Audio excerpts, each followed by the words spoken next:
demolish yung naganap dito. Kabayaran 10,000.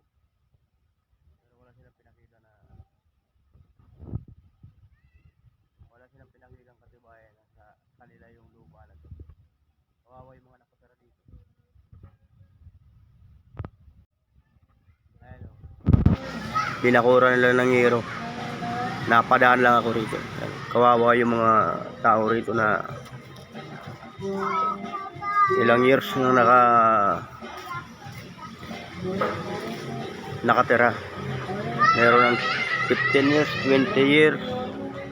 Tapos may sumulpot na lang ng isang sabi may-ari daw. Pero wala silang maipakita ang katibayan na sa kanila yung lupa. Kaya yung mga tao, siyempre, wala mang kakayanan. Kinuha na lang yung ano.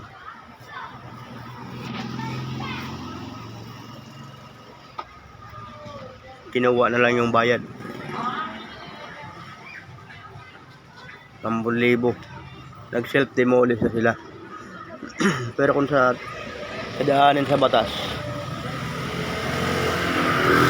bawal yung ginawa nila kasi self-demolish yun eh. Hindi pwede yung ginawa nila na ganong action na basta na lang kayo palayasin. Dapat nga pag demolish yan eh, unang-una dapat may ano sila tawag ito, yung ipapakita galing sa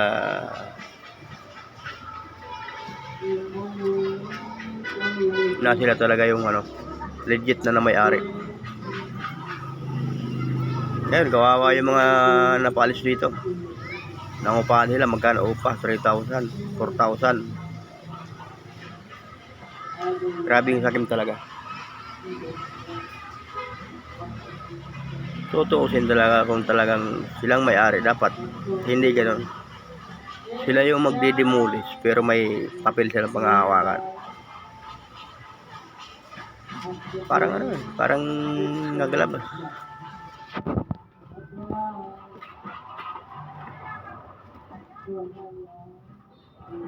Napalabas, trespassing sila.